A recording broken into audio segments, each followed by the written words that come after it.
Surah Quraysh. Donc Quraysh, c'est le nom d'une tribu. Pourquoi elle s'appelle Quraysh? Le titre, il est dans le premier verset de cette surah. Ila fi Quraysh. Et Quraysh, c'est une tribu arabe qui étaient les habitants de la Mecque. Et Quraysh, ils sont divisés en deux. Ceux qui sont de la ville et ceux qui sont de la campagne autour de Mecca. Quraysh, c'est la tribu du prophète Mohammed sallallahu alayhi wa sallam. Quraysh, c'est la langue dans laquelle le Coran il a été révélé pendant des années, avant qu'il fût révélé en arabe, dans les autres langages des arabes, mais qui restaient de l'arabe. Kalb, Kinana, etc. La 9e année de l'Hégire. C'est une facilité qu'Allah Ta'ala pour faciliter les tribus arabes d'entrer en islam et de ne pas avoir du mal à réciter le Coran, selon certains accents, certaines manières de réciter des lettres, etc. Puis, alhamdulillah, après il a été réuni par Abu Bakr et Omar, puis Uthman, à la lughati Quraysh. Il est revenu à l'asl. Et c'est ça le Mus'haf al-Uthmani qu'on a. La majorité de ce Coran, c'est à la lughati Quraysh, sur la langue de Quraysh. Donc Quraysh, c'est une tribu qu'Allah subhanahu wa ta'ala a choisi. Allah subhanahu wa ta'ala a choisi les Arabes. Puis dans les Arabes, il a choisi Quraysh. Et dans les Quraysh, il a choisi Banu Hashim, la famille du prophète Mohammed sallallahu alayhi wa sallam, et le prophète Mohammed sallallahu alayhi wa sallam pour être le messager d'Allah. C'est une surah pré-égirienne. Yani Makkiyah, c'est la 29e. Et Allah tabarak wa ta'ala dit Bismillahir Rahmanir Rahim Li'ilafi Quraysh إيلافهم رحلة الشتاء والصيف فليعبدوا رب هذا البيت الذي أطعمهم من جوع وآمنهم من خوف. لإيلا, li ici c'est sababiyya, c'est-à-dire pour, à cause de. Mais à cause de quoi? La sourate elle commence directement à cause de, ou li, à cause ou pour Quraysh, qu'Allah il a préservé la Kaaba, la sourate d'avant. Alam tara kayfa fa'ala rabbuka bi ashabil fil. Donc, les ulama, la majorité des ulama, ils disent que cette sourate, elle a un lien avec la sourate d'avant, avec le fil. C'est-à-dire, c'est pour les voyages de Quraysh. Parce qu'Allah, il a préféré Quraysh. Allah, il a préservé la Kaaba et il les a préservés de l'attaque de Abraha. Dans la sourate al-Fil. Wadih, Inch'Allah. Donc ici, elle lit, quand on dit à cause d'eux, c'est pour cela qu'Allah Ta'ala, il a préservé Quraysh. Pour leur voyage, parce qu'Allah Ta'ala les a préférés sur les autres, qu'il a préservé aussi la Kaaba et qu'il les a préservés de l'attaque de Abraha et qu'il les a préservés de l'attaque de l'éléphant. L'Ila fi Quraysh, l'Ila huwa al-jam'a, c'est quand tu réunis. C'est-à-dire quand ils réunissaient leurs affaires pour aller faire du commerce. Donc à cause du commerce, du pacte et des moments où ils réunissaient leurs affaires Quraysh, Allah Ta'ala les a préservés, alhamdulillah, de l'attaque de l'éléphant et des abyssins. Donc, l'Ila fi Quraysh, Ila fihim rihlata ash-shita'i was-sayf. Donc, leurs voyages qu'ils font pour le commerce. Les Quraysh, ils avaient deux voyages principaux pour faire du commerce. Un en hiver, qui était vers le Yémen, et un en été, qui était vers la Syrie, la grande Syrie. La Syrie, c'est pas la Syrie avec les frontières actuelles, barakallahu fikum. Mais ce qu'on appelle en français la grande Syrie. C'est-à-dire la Syrie, la Palestine, la Jordanie et le Liban. Tout cela, c'est la grande Syrie. En hiver, ils allaient au Yémen, car en hiver, en grande Syrie, il faisait très froid, mais au Yémen, il faisait doux. Et en été, ils allaient en Syrie, car en été, en Arabie, il faisait très chaud, mais en Syrie, il faisait pas trop chaud. Il faisait assez doux. Donc, ils choisissaient, alhamdulillah, les endroits où faire du commerce à ces moments-là, c'était plus approprié et c'était plus facile. Imaginez-vous des Arabes en train d'aller vers la Syrie avec le grand froid. Ils sortent du désert, ils se retrouvent dans le froid de la Syrie, en hiver. Donc ils choisissaient leur moment pour aller faire, alhamdulillah, leur commerce au Sham, en Syrie. Donc, quand Allah tabaraka wa ta'ala leur énonce cela, c'est bien fait, c'est justement pour qu'ils soient reconnaissants. Pourquoi Allah tabaraka wa ta'ala leur rappelle tous ces bienfaits-là? Ila fi Quraysh, ila fihim rihlata ash-shita'i was-sayf. Donc tout de suite après, Allah ta'ala dit فَلْيَعْبُدُوا رَبَّ هَذَا الْبَيْتِ, qu'ils adorent donc le Seigneur de cette maison. فَلْيَعْبُدُوا رَبَّ هَذَا الْبَيْتِ. Certains ulama ont dit ici, s'ils ne veulent pas adorer Allah pour tous les bienfaits qu'Allah leur a donnés, au moins qu'ils l'adorent pour cela, car il les a nourris de la faim et il les a mis en sécurité de la peur. Fa ici, ça peut être aussi bima'na sababiyya, c'est-à-dire pour la cause, parce que Allah Ta'ala les a préservés et parce que Allah Subhanahu wa Ta'ala leur a donné le bienfait de faire le commerce et parce qu'Allah Ta'ala les a préservés de l'attaque de Abraha pour qu'ils soient en sécurité, alors qu'ils adorent Alors pour tout cela, pour cette cause-là, qu'ils adorent Rabb hadha al-bayt, qu'ils adorent le Seigneur de cette maison sacrée, de la Kaaba. Et l'ibada, فَلْيَعْبُدُوا رَبَّ هَذَا الْبَيْتِ, l'ibada, elle peut venir dans deux sens. Ou bien dans l'acte, dans la manière dont la personne se comporte pour la faire, ou bien dans l'acte en lui-même. Si on parle de la manière dont la personne se comporte pour la faire, c'est le fait de s'humilier pour Allah subhanahu wa ta'ala par amour et valeur et grandeur pour lui subhanahu wa ta'ala. C'est-à-dire s'humilier pour Allah subhanahu wa ta'ala seul, par amour, mahabbatan wa ta'zima. S'humilier en se pliant à sa volonté subhanahu wa ta'ala, en se pliant à ses injonctions et en délaissant ce qu'Allah ta'ala nous a interdit. Par amour et en espérant sa récompense et en lui donnant, c'est-à-dire sa vraie valeur, et par crainte de sa ruse, de son châtiment subhanahu wa ta'ala. Donc c'est ça l'ibada. Et l'ibada, quand on en parle dans l'acte même, ce sera tout ce qui plaît à Allah subhanahu wa ta'ala. C'est un nom qui réunit tout ce qui plaît à Allah tabaraka wa ta'ala, tout ce que Allah aime et agrée comme parole, comme acte, comme état apparent et caché. Comme il a dit Cheikh l'Islam, Ibn Taymiyyah, rahimahullah. Donc on peut définir l'ibada selon la manière dont le serviteur doit réagir, ou on peut définir l'ibada, l'adoration, selon l'acte en lui-même. Si on le définit selon la manière dont la personne doit agir, c'est s'humilier, se plier à la volonté d'Allah subhanahu wa ta'ala par amour, en lui donnant de la valeur. Et quand on parle de l'acte en lui-même, c'est un nom, l'ibada, qui réunit tout ce qu'Allah aime, subhanahu wa ta'ala, et tout ce qu'il agrée comme parole, comme acte, comme état apparent et état caché. Subhanahu wa ta'ala. Naam. Quand Allah tabaraka wa ta'ala dit فَلْيَعْبُدُوا رَبَّ هَذَا الْبَيْتِ, qu'ils adorent donc le Seigneur de cette maison. Il a affilié la maison à lui-même, subhanahu wa ta'ala. Le Seigneur de cette maison, Rabb al-Bayt. Comme Allah tabaraka wa ta'ala dit aussi dans un autre verset, وَطَهِّرْ بَيْتِيَ, et purifie ma maison pour ceux qui circumambulent, et ceux qui sont debout, et ceux qui s'inclinent et se prosternent. Donc ici, il a dit Baytiya, c'est pareil, il a affilié la maison à son nom, subhanahu wa ta'ala, à lui-même. Ça, c'est pour donner de la valeur et de l'honneur à cette maison sacrée. Quand Allah, subhanahu wa ta'ala, affilie une chose à lui-même, comme ici, c'est pour lui donner de la valeur, et pour montrer sa place auprès d'Allah, subhanahu wa ta'ala, et la place qu'elle doit avoir dans le cœur des croyants, et dans le cœur des gens. Alors que Allah, subhanahu wa ta'ala, c'est le Seigneur de toutes choses. Quand Allah tabaraka wa ta'ala dit « On m'a ordonné d'adorer le Seigneur de cette ville qu'il a rendu sacrée et toute chose lui appartient. » Donc quand on dit le Seigneur de cette maison, est-ce que Allah ta'ala c'est pas le Seigneur de toutes choses? Il n'est pas seulement Seigneur de la Kaaba. C'est lui le Seigneur de toutes choses. Et ça c'est justement pour répondre pour ceux qui pourraient croire qu'il est juste Seigneur de la Kaaba. Quand en dehors de la Kaaba, ça n'appartient pas à Allah. Non, walahu kullu shay. Et à lui appartient toute chose, subhanahu wa ta'ala. C'est le maître de toutes choses. Mais ici, comme on a dit, c'est ta'ziman wa tashrifan lil bayt illahi al-haram. C'est pour donner de la valeur et la sacralisation et pour montrer la place que cette maison sacrée a auprès d'Allah subhanahu wa ta'ala et la place qu'elle doit avoir dans le cœur des croyants. Puis Allah subhanahu wa ta'ala dit alladhi at'amahum min ju'in wa amanahum min khawf. Celui qui les a nourris contre la faim et les a rassurés de la crainte, subhanahu wa ta'ala. Donc il leur a cité deux bienfaits essentiels dans la vie d'un être humain. Quand quelqu'un il a faim, quand quelqu'un il a peur, est-ce qu'il peut adorer son Seigneur? Est-ce qu'il peut apprendre sa religion? Est-ce qu'il peut transmettre l'islam? Non. La sécurité et le fait d'être préservé de la famine, c'est des bienfaits essentiels. Et c'est des bienfaits pour lesquels on doit être reconnaissant envers Allah subhanahu wa ta'ala.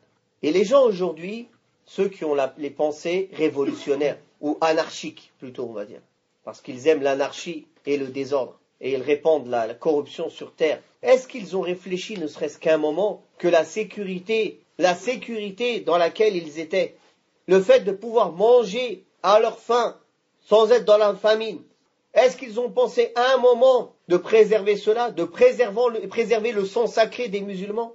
Ou bien ils se sont laissés aller par leur passion, par leurs sentiments de haine, car ils ont été chargés de haine par ceux qui appellent à leur groupe égaré et à diviser les musulmans qui sont présents que dans les moments des fitan, des tentations. Subhanallah, tu verras, salafiyoun, ils sont actifs quand il y a la paix, quand tout se passe bien.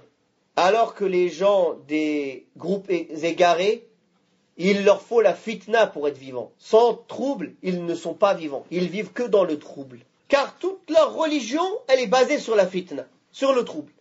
Ou bien la guerre, faut faire couler le sang à tout moment, ou bien atteindre le pouvoir, ou bien défendre leur groupe, ou bien répandre des amalgames, ou bien des confusions sur la foi. C'est les gens du trouble, wal ahwa. Mais le prophète sallallahu alayhi wa sallam et les sahaba, est-ce qu'ils cherchaient la fitna ou ils cherchaient la paix? Pourquoi le prophète sallallahu alayhi wa sallam a fait le pacte de Hudaybiyah avec les Quraysh, kuffar mushrikin? Pourquoi? Parce que le meilleur ou la meilleure situation pour pouvoir appeler les gens à Allah, c'est la paix. On a besoin de la paix, même si parfois il faut sacrifier de certaines choses. La paix, c'est essentiel. Le prophète sallallahu alayhi wa sallam, il a sacrifié combien de choses pour avoir cette paix-là? Ils ont enlevé Bismillahirrahmanirrahim. Ils ont enlevé Min Muhammad Rasulillah. Ils n'ont pas accepté certaines conditions. Ils ont dit, si des gens de Médine vous quittent et viennent, on ne vous les rend pas. Mais si des gens de la Mecque entrent en islam, ils viennent chez vous, vous êtes obligés de nous les rendre. C'était injuste, c'était un pacte injuste. Mais le prophète sallallahu alayhi wa sallam l'a accepté.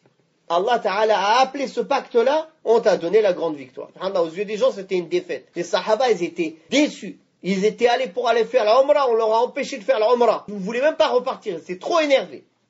Mais c'était pour qu'Allah il décrète une chose qui était déjà destinée, subhanahu wa ta'ala. Il y avait besoin de ce temps-là pour, alhamdulillah, faire la da'wah, que les peuples entrent en islam, que les musulmans se renforcent. Les musulmans ne doivent pas être en guerre perpétuelle. Quand ils sont faibles, ils restent en paix jusqu'à qu'ils se renforcent, barakallahu fikum. Mais combien de gens ici aujourd'hui ne comprennent pas cela? Allah Ta'ala, parmi les meilleurs bienfaits qu'il a rappelés au Quraysh, c'est la sécurité.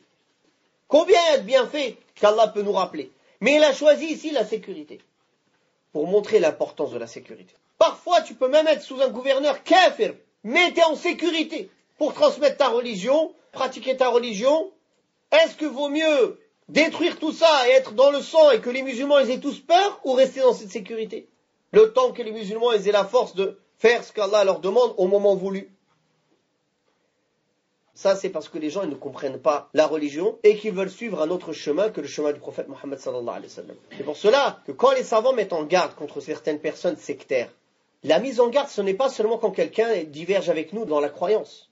Et certains points, même qui sont parmi des choses du fiqh, ils font partie de la croyance. La manière de se comporter avec nos dirigeants, la manière de se comporter dans les fitan, etc. Ça a un lien avec la croyance. Même si on ne comprend pas, ça ne fait pas partie de la aqidah comme on l'étudie, comme ça on va dire en bloc, c'est-à-dire la croyance entre nous et Allah et dans les choses de l'invisible. Mais ça fait partie de la croyance des gens de la sunna wal jama'a. Les savants les ont cités dans les points de la sunna. Donc des gens qui divergent du chemin des gens de la sunna dans la croyance, dans la manière d'appeler à Allah, ou bien dans la manière de changer les choses, ou dans la manière de se comporter avec les égarés, ou dans la manière de se comporter avec les gouverneurs, ou dans la manière de se comporter entre nous. S'ils dévient en cela du chemin du prophète Mohammed sallallahu alayhi wa sallam et du chemin des salafs, du chemin des compagnons et des pieux prédécesseurs, ils méritent d'être appelés des innovateurs. Car ils ont innové et ils ont choisi un autre chemin que le chemin que le prophète sallallahu alayhi wa sallam leur a tracé pour pratiquer ces choses-là qui font partie des choses de la religion. Est-ce que le messager d'Allah sallallahu alayhi wa sallam, qui nous a enseigné même comment aller dormir, comment aller aux toilettes, il ne nous a pas enseigné comment se comporter dans les époques de troubles, comment se comporter avec des gouverneurs justes ou injustes ou mécréants ou musulmans? Il ne nous a pas enseigné tout ça, alors que c'est des choses qu'on va avoir besoin de dans toute notre vie. Bien sûr que l'islam a enseigné tout cela. Tout est clair. C'est clair et net. Le prophète sallallahu alayhi wa sallam nous a laissé sur un chemin droit, clair, ne s'en détourne que quelqu'un qui est voué à sa perte. Salaf rahimahumullah, il disait, quand un trouble vient, les savants reconnaissent cette fitna.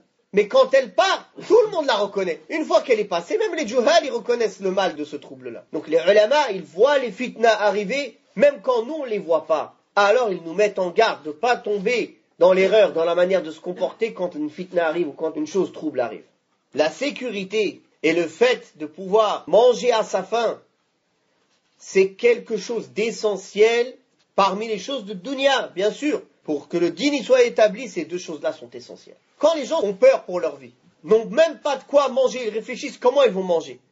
Regardez ce qu'il se passe. Regardez les pays très pauvres. Est-ce qu'ils ne sont pas prêts à vendre leur religion pour quelques dirhams? Ou pour quelques dinars? Oui ou non? Oui. Combien sont prêts à changer de nom, changer de religion, à faire des sacrifices de leur vie, à prendre des risques incroyables, juste pour pouvoir se retrouver dans un endroit où ils pourront manger à leur faim et envoyer de l'argent à leur famille? Dans les pays où la guerre sévit, est-ce que les gens sont en sécurité pour aller apprendre leur religion?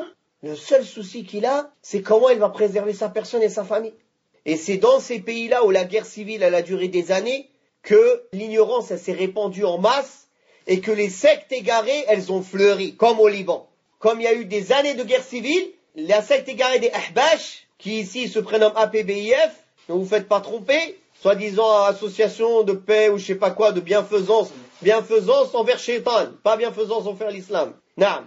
Qui sont en train de vendre leur calendrier dans tous les supermarchés. Attention à ces gens-là. Ils cherchent les endroits où les gens sont ignorants. Après que des années de guerre civile ont sévi au Liban, les gens ils n'ont pas pu apprendre leur religion, enseigner leur religion. Ils étaient occupés à préserver leur vie, à se battre, à tirer et à se préserver. Alors, dans cette ignorance-là, ils ont trouvé un terrain fertile pour répandre leurs égarements dans la croyance et leurs égarements dans la pratique.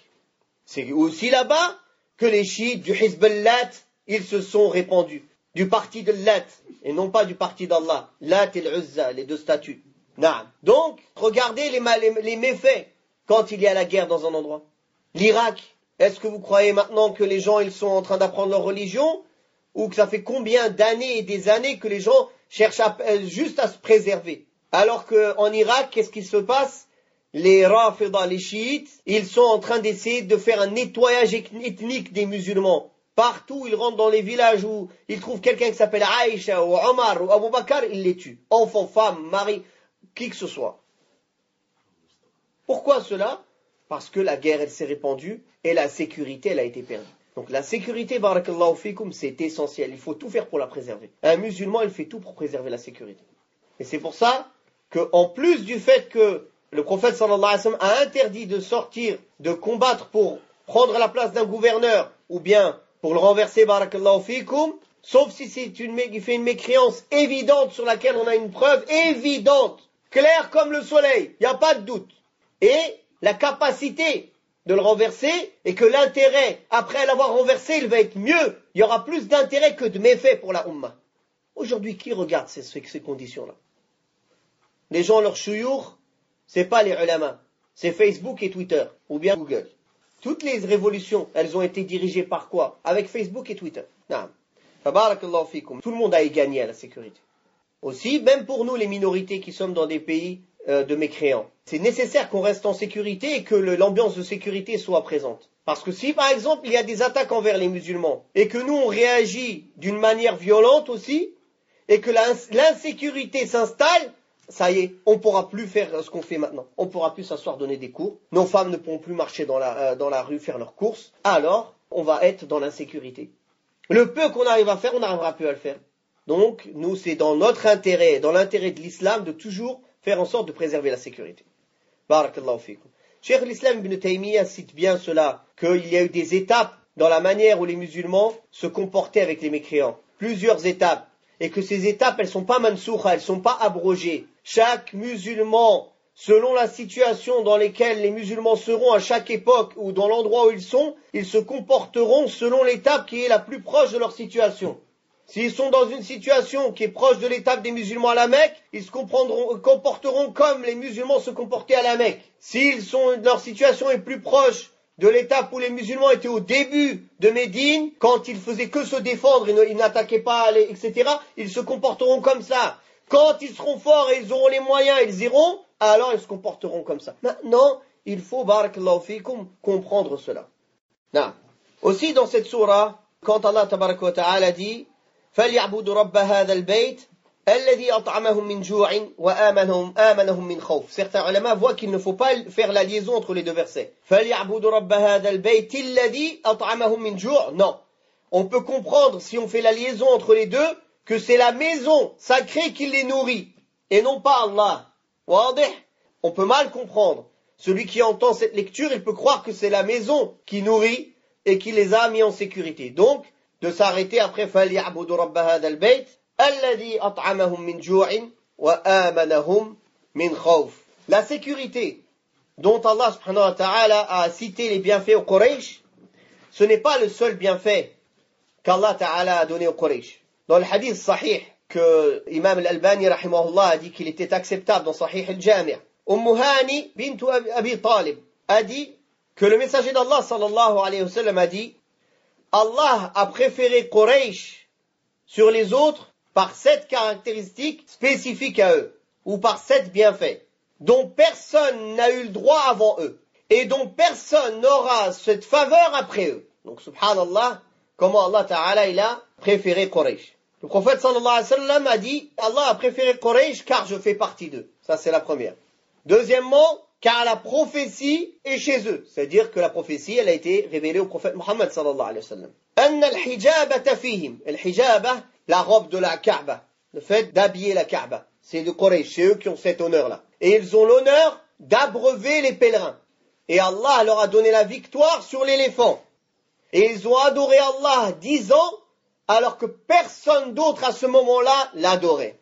Et Allah Ta'ala a révélé une sourate du Coran, sourate Quraysh, où ils sont énoncés et il n'y a personne d'autre à part eux qui sont énoncés dans cette sourate. Allah Tabaraka wa Ta'ala, donc quand il leur a dit qu'il les a nourris contre la faim, il les a rassurés contre la crainte.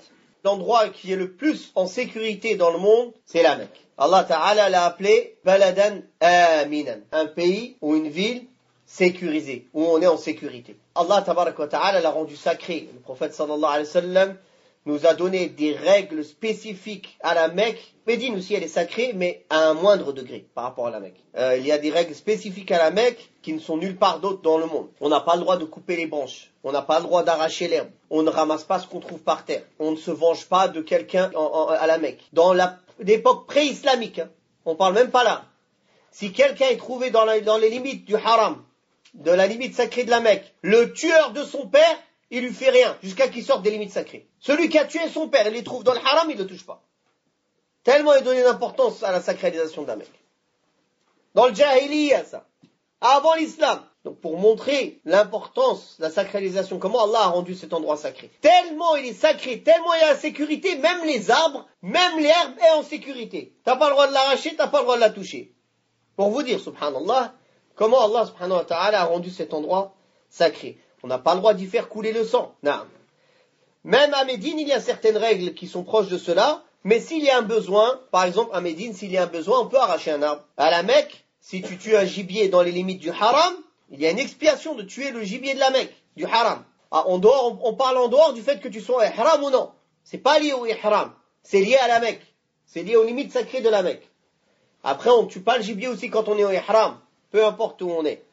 Mais là, je vous parle lié aux limites. Ça, c'est lié aux limites. C'est pas lié à un état de sacralisation. Allah tabaraka wa ta'ala a dit, est-ce qu'ils ne voient pas qu'on leur a fait pour eux des limites sacrées où ils sont en sécurité, alors que les gens autour d'eux, ils se font arracher, ils se font prendre en dehors de la Mecque? Mais Allah subhanahu wa ta'ala, il a fait que la Mecque, c'est un endroit de sécurité. Et on sait aussi que à la fin des temps, le Masih ad-Dajjal, il entrera partout sauf où? Sauf à la Mecque et Médine.